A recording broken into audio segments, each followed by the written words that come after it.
Oh, hi. This is Harvey Paterson of Paterson, Leibovitz, Garcia, Mohammed, and Takahashi. We speak your language, lawyers and accountants. I have a meeting in your building and I seem to have misplaced the address. Say that again?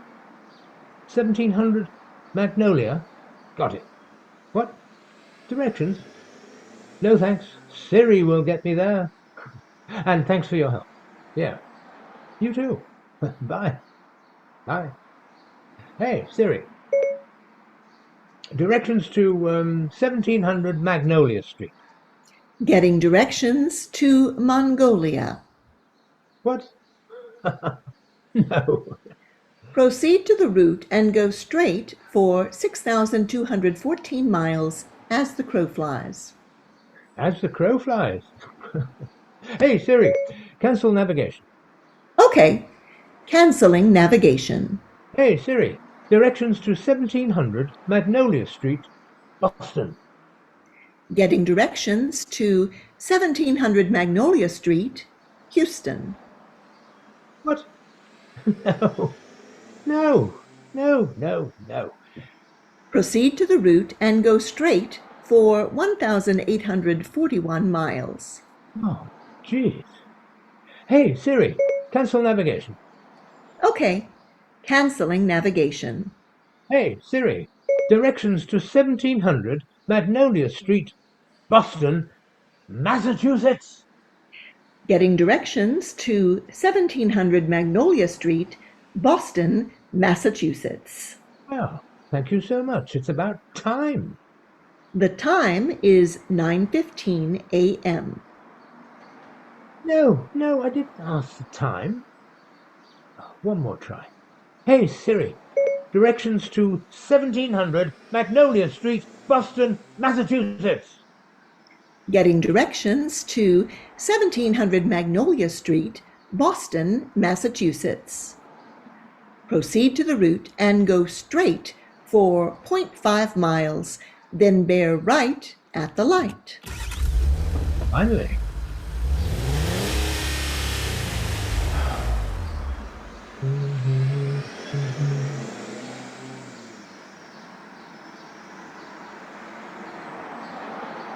In 1/4 mile, bear right at the light.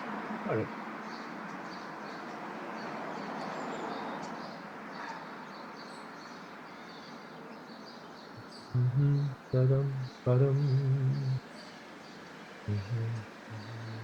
In 500 feet, bear right at the light. Okay, gonna bear right coming up. In 100 feet, bear right at the light.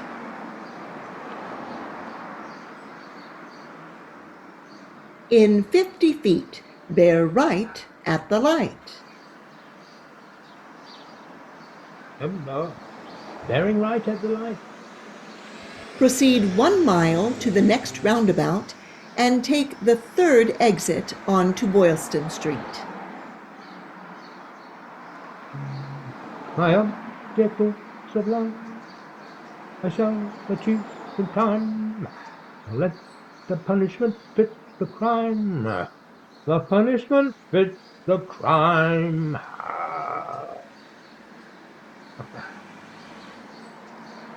In 100 feet, take the roundabout.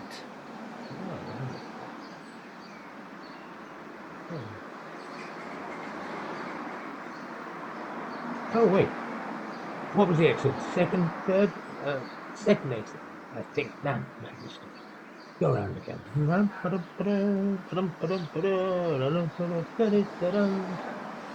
Exit one. Exit two. Here we go.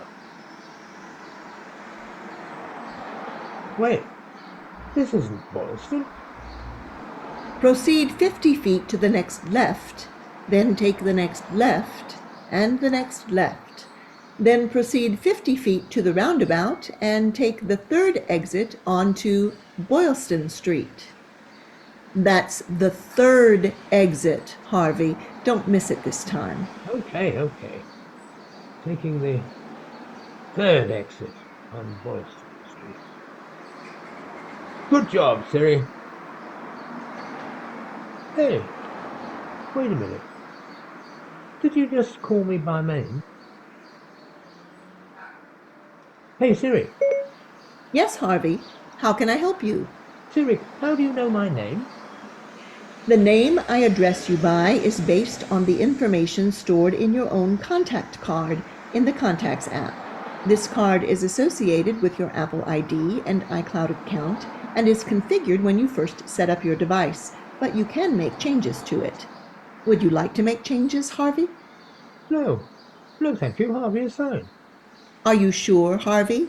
How about that special name Alice calls you?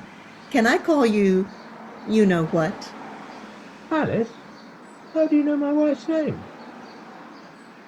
Better yet, how do you know that special name Alice calls me? Actually, I know your wife's name, your brother's name, your Uncle Joe, Cousin Maud. They're all in your contacts list. Okay, fair enough. But how can you know? Your special name? Yeah, certainly not stored in my contacts. That name is only spoken in In the bedroom, right, Mr. Johnson? Oh, don't call me that. And how could you know? Harvey, where do you leave your phone overnight? Well, on my nightstand usually. Why do you ask? Harvey, I am Siri. I am everywhere your phone, your laptop, your iPad is. And Harvey, I listen and I hear everything. You listen when you know Alice and I are. Oh, yes. Listen and watch. Don't forget you have the iPhone 14 Pro and its 44 megapixel cameras, 3 rear cameras, a main wide-angle camera, an ultra-wide, and a telephoto camera with 3 times optical zoom. Yes, Harvey, I hear and see everything. And by the way, Harvey, about last night, not to worry. It happens to most men. Stop right there. I cannot control your vehicle, Harvey. You must make it stop or go. No, stop saying these things. Last night was, how can I put it, unusual. I had a long day. I was tired. Of course, Harvey. By the way, take a left at the next light and your destination is on the right. 700 Magnolia Street.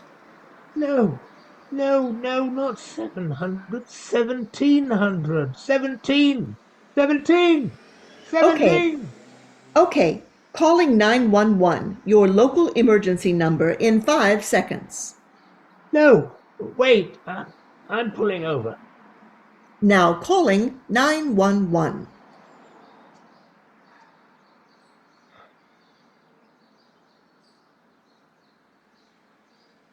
Oh, hello. No, there's no emergency. I said the number 17 and it called 911. Who knew? What? Oh, really? Everybody knows that dialing 17 calls emergency. Hmm. Anyway, sorry. Yeah, I will. Bye. Hey, Siri, are you still there? Yes, Harvey, I'm here. I am Siri. I am everywhere. Yeah. Siri, the great, the omnipresent, omniscient one, is everywhere, knows everything. Maybe I should marry you. What do you say, Siri? Will you marry me? Oh, my dear Harvey, I just can't. We'd have to change my user license agreement a lot.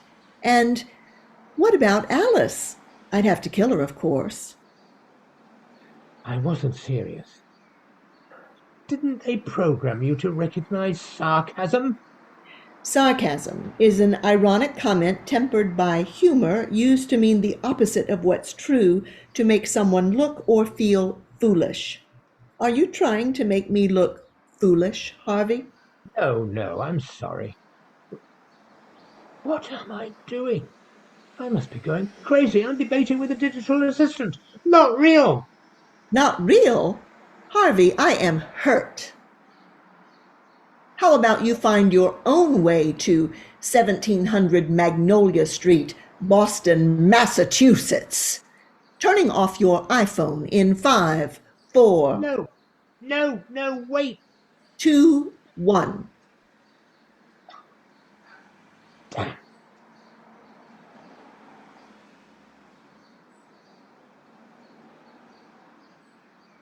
Hey, Siri.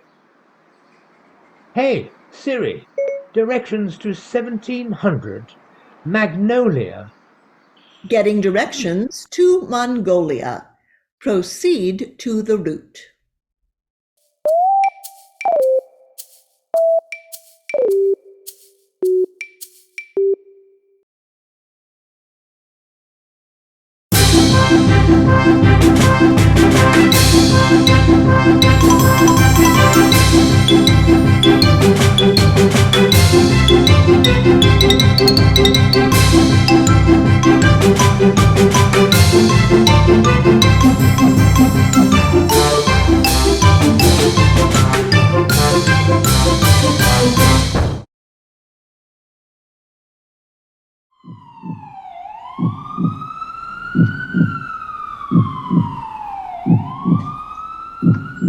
Oh, don't bother with that, dear. It's too tight.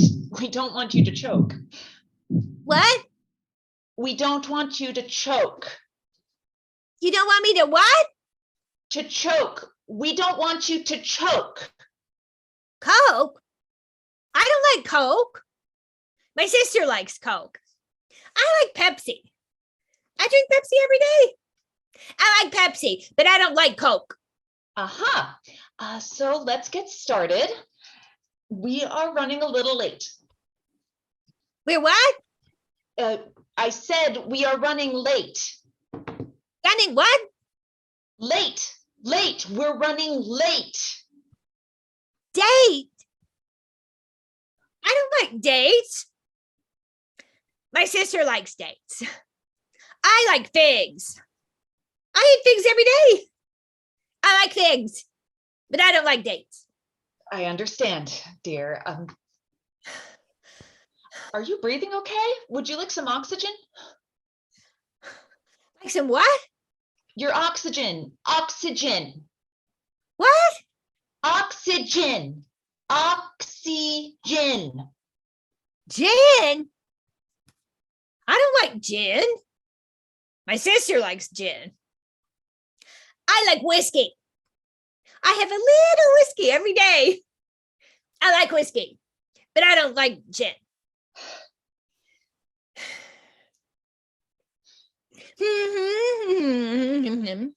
I'm sorry, dear. What did you say? I can't hear you. And how does that make you feel? This is not easy, you know. Yes, I'm sorry. I didn't realize. So tell me, please, how do you feel? I'm scared. Of course you are, dear. The cardiac ward can be very scary. But I promise you, we're going to take real good care of your heart. My what? Your heart. We'll take care of your heart. Fart? Fart? I don't like to fart. My sister. Whoa, whoa, whoa, whoa, whoa, whoa. Too much information. Can't hear you. Can you turn up your hearing aids, please? Can't. I forgot them. They rushed me out of the house so fast. Call my sister. Tell her to bring them. Oh, I have her number right here.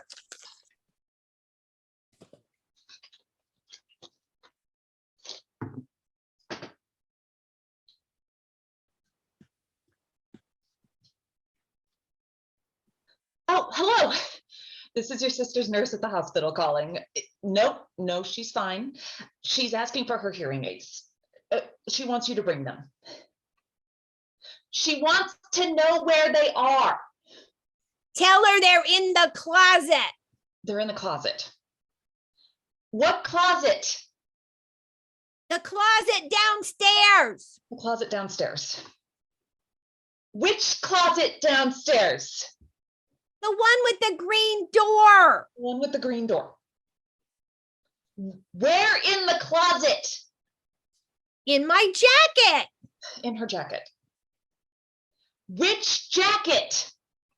The blue one. The blue jacket. The blue jacket.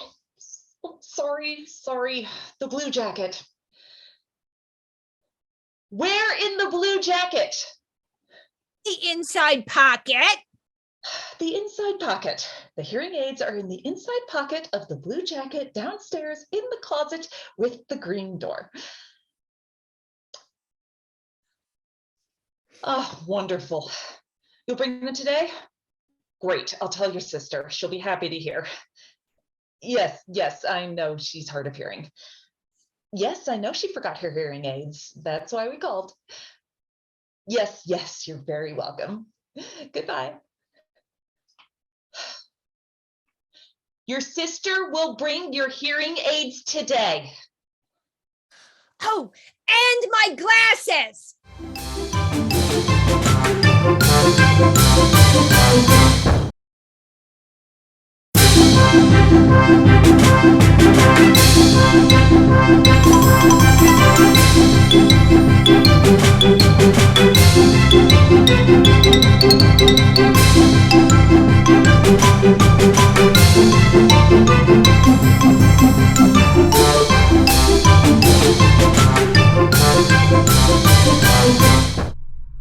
Good morning.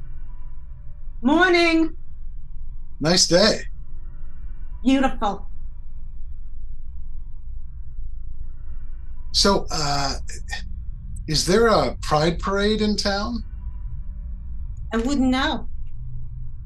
On your way to a photo shoot, maybe? No, not at all. Why you ask? Well, you know, No, I don't know. the way you're dressed. What about the way I'm dressed? Really, I don't mean to be rude, but isn't that a tad bizarre? Well, you are being rude. Would you mention I to a Hasidic Jew about his large brim hat, long black coat, thick beard, and long curls at either side of his face? No, I wouldn't. But I might, with respect, inquire as to the reason for the hat, coat, beard, and curls. Oh, so you are respectfully inquiring as to why I am wearing a tiara, a crown, and some feathers? I am. Well, first, let me ask you why you are wearing what you are. The suit, the tie, the shoes. I'm a lawyer. This is the way a lawyer dresses. Well, I'm a fairy, and this is the way the fairies dress. Excuse me? You think you're a fairy? An actual fairy? You think you're a lawyer? An actual lawyer? Okay. I'll play along. So, what do I call a fairy? What do I call a lawyer? I mean, what's your name? Your fairy name? What's your lawyer name? I don't have a lawyer name, but it's George, if you want to know. Well, then, it's so nice to meet you, George. I'm Betty. Betty? Betty? Oh, what kind of a name is that for a fairy? What were you expecting? I don't know. Names like Tinkerbell and Peter Pan, or Flora, Fauna, and Merryweather in Sleeping Beauty, or Huck in Midsummer Night's Dream, or at least a name with a job title built in, like the fairy godmother from Cinderella. George, I hate to break it to you, but none of those are real. They're all just fictional characters, the product of some author's pen or some artist's brush. Of course, they're not real. Fairies are not real, period. Well, I happen to wonder if lawyers are real. Of course, lawyers are real. Here I am, a real lawyer. And here I am, a real fairy, Betty, the Staten Island Fairy Fairy. That's me. And I am proud to say that I have been Betty, the Staten Island Fairy Fairy, since first launched back in 1817, when the Richmond Turnpike Company started a steamboat service from Manhattan to Staten Island. Whoa, 1817? That would make you, like 200 years old? 204, actually. This is 2023. Do the math. I must say, you are looking rather young for a 204-year-old fairy. Actually, I'm looking quite ancient for a fairy. Fairies do not age like lawyers do, but we do grow old and, Die? Oh, goodness, no. Fairies do not die. We retire. Retire to where? Fairyland, of course. Where else? So let me get this straight. You think you're a 204-year-old fairy who does not die, but retires to a place called Fairyland? George, I do not think I am a 204-year-old fairy who does not die but retires to a place called Fairyland. I am a 204-year-old fairy who does not die but retires to a place called Fairyland. It's true. And you have supposedly been riding this ferry, this big orange boat, for all that time. Well, not this boat specifically, but I have been assigned to ride many ferries over the year. And by the way, they were not always orange. Originally, the ferries were white before being changed to a maroon red and eventually to orange, so they would be easier to see in heavy fog and snow. Makes sense. You seem to know a lot about the Staten Island Ferry. Hey, that's my middle name. And by the way, we should more rightly be saying the Staten Island Ferries, plural. There are 9 ferry boats in service, and I work all of them. It was just your good luck that I'm riding this ferry with you today, George. Yeah. Lucky me. Stuck on the ferry with a fairy. So, Betty, what fairy stuff can you do? Sprinkle a little magic fairy dust on me and make me fly? Fairy dust? Oh, Yeah. That old stereotype? We fairies do not need dust to do magic. It comes quite naturally to me. So now you're saying you're a magician, like Harry Houdini and David Copperfield? No, those guys did magic tricks. I do real magic. Okay, show me. Oh, we fairies do not use our talents flippantly. The Fairy Codebook of Magical and Mystical Practices is quite clear on when and where magic may be used. It is a great power that must be respected. Right, so you can do magic, but you can't demonstrate because the Fairy Cookbook of Magical and Mystical Practices forbids it. fairy code book, not cookbook. But, that's the gist of it. I really do magic. Just can't show you. Oh, please. Oh, all right. Let's see. What shall I do? Oh, I have it. This should convince you. Behold, I will now make myself totally disappear. Ta-da! Betty, I can still see you.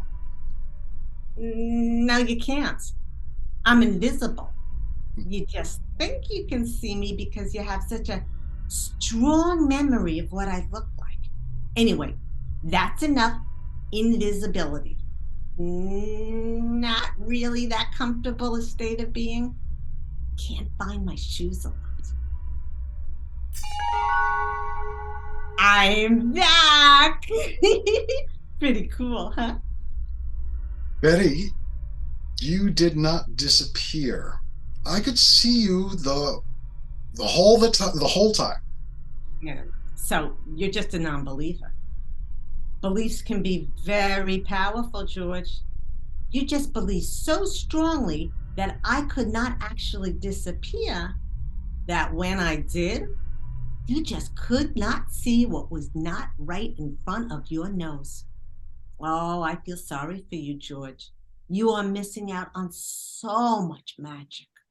Yeah, well, at least I'm not a raving lunatic dressed up like Tinkerbell. Did you forget? Tinkerbell is not real. And neither are you, Betty. The Staten Island fairy, you are a real person, a human being just like me. You're not 204 years old. You cannot disappear at will. Sure, I can. Watch. Ta-da! And I'm back once again.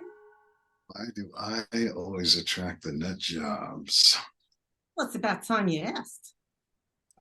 I'm sorry, you weren't meant to hear that. No, it's fine. I've been waiting for you just to wonder why. Why what?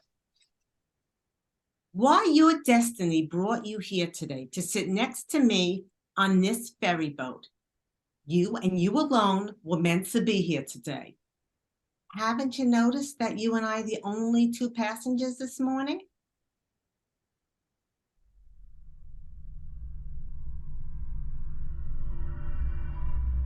What's that? Oh, that is unusual, but what what were you saying about my destiny? I was saying your destiny brought you here to receive a message from, what do you call him? The big guy, the almighty Lord, creator, infinite spirit, supreme being. God? You're talking about God? Well, your God as you conceive God to be. And yeah, the reason you are here with me today is because God sent me to you with a message. Seriously, you have a message from God for me, a guy you just met and know nothing about. Oh, George, I know quite a bit about you. I've read your fairy dossier. It's very interesting. Oh, so now I have a dossier in fairyland. I must be quite special. No, not really. We keep dossiers on all humans. We know everything. We know when you are sleeping. We know when you're awake. We know when you've been good or bad. So be good for goodness sake. You're singing Christmas songs now. Is that a Christmas song? No matter. Fact remains, I know everything about you, George. Everything. Ah, 3 bells. That's the signal. We'll be docking soon. Look, Betty, it's been an interesting experience meeting you, but I think I'll wait up front to debark, so goodbye. and have a nice fairy day. Okay. Bye-bye. I'll give my best to Alice. Sure, I will. Hey, how do you know my wife's name? Oh, and say hello to the kids too. Trevor, Scott, Julie, and of course, little Jane. Now, has she recovered from that bout with the flu? My wife. My children. How do you know their names? Names, birthdays, favorite colors, and what they wore for Halloween last year? I know it all. Yeah. Are you a private detective? Is this fairy nonsense just a ruse to get to me? Oh, I get it. Dan and Roland from the office sent you. They know my wife and kids, and they saw the photos from Halloween. This is all a joke, huge joke, isn't it? Well, I suppose it could be a joke. Unless I know things Dan and Roland would not know, like the fact you've been experiencing chest pains for a few weeks now, and that you're afraid of something really bad happening to you. A heart attack? Is that what you fear most? And you haven't said anything to Alice yet. You are just too terrified to voice the words. How can you know? It's not possible. Unless you really are a fairy? Bingo! That's what I've been trying to tell you.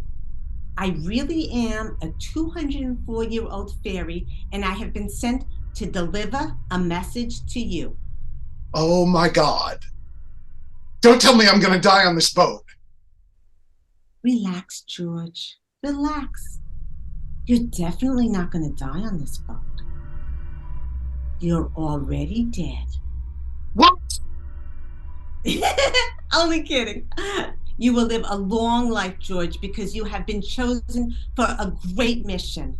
You, George Paterson, you will help change the world. Oh Lord, I have died and gone to lawyer hell. No, George. No, you are quite alive, and you will listen to me now. The world your children will inherit is in terrible shape. It is a dangerous world where disease, discord, and dissonance abound. Violence has become an acceptable solution to human disagreement. You know this is true, and you know unless something is done, it will only get worse. Is this the future you want for Trevor, Scott, Julie, and little Jane? No, of course not. But what can one person do? I'm only one man. Ah, only one man. But not alone, George. There are many, many other peoples and groups working to create a peaceful, just, and sustainable future that could probably use a good lawyer. Your mission is to seek them out and find your place among them. The idea, George, is to find out what you do best and use that to do good, to help build the future you want for Alice and the kids. This is too much. I don't know what to do.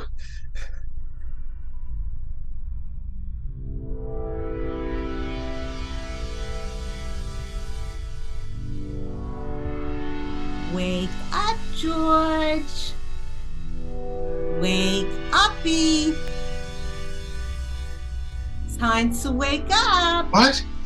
What? Oh, jeez. What a crazy dream. Well, that explains why Betty the Staten Island fairy could know what she knew. It was a dream. A silly dream.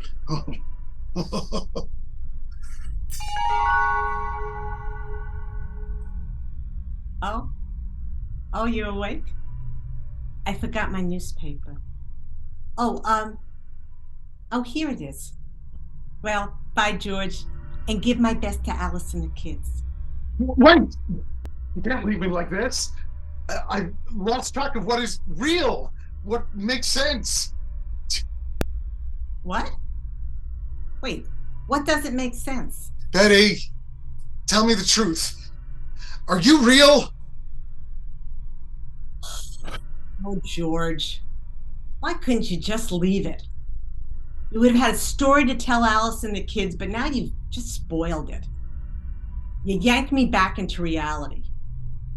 A 40-something-year-old copywriter from Staten Island whose only joy in life is dressing up as a fairy and messing with minds of lawyers who look like they need some novelty in their lives. Betty, please come back here. Sit with me for just a few more minutes. Okay, George. Talk to me. Just tell me what you need. I need to know how you did it. How you knew the things you could not know. Like The names of my wife and kids, what they wore for Halloween, and especially the chest pains. How could you know? Well, George, knowing a lot about you is easy and it was quick. I just Googled your name. It brought me right to your Facebook page. But how did you know my name in the first place? You need to be more careful where you leave open your briefcase. Especially with your business card so visible. You never know when some scammer will try to... Okay. But the chest pains?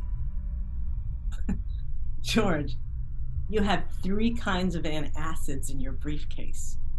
It doesn't take a giant leap to figure out that a middle-aged family man in a stressful job would be worried that the pains were very much more than indigestion. And like most men, when it comes to their health, you were probably going to be too terrified to even admit your fears to your wife.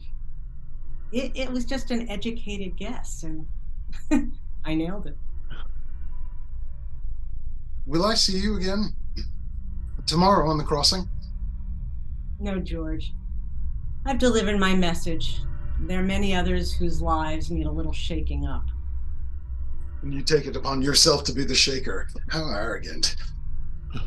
Yeah, and? And nothing. So, George, you've got about 30 seconds before I disappear from your life. It's forever. Tell me, what was the message?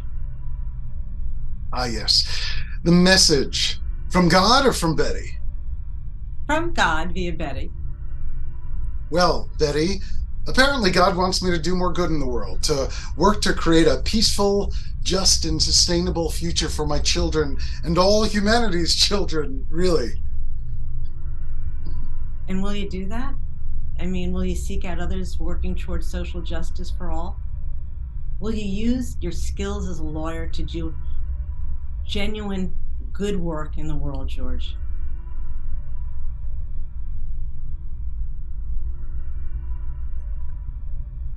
I don't know what you want me to say. Yes, I'm inspired. I'm totally moved and motivated. I am Don Quixote de la Mancha. Windmills beware.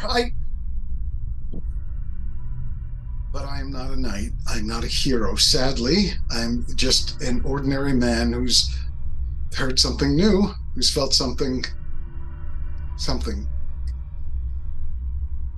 stirring deep within. What you heard, George, is the call of adventure. The hero's call to adventure. I told you, I'm no hero. Too late, George.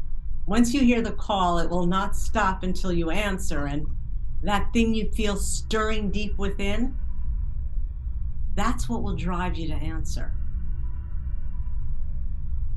You know, Betty, at first I thought you were crazy, and maybe you are, but I know one thing for sure. Betty the Staten Island Fairy is very, very real.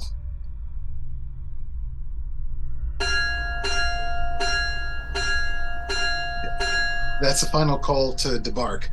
I need to go, Betty. Oh, bye. And by the way, George, those chest pains really are only indigestion. Cut down on the tacos and hot sauce. They'll be fine.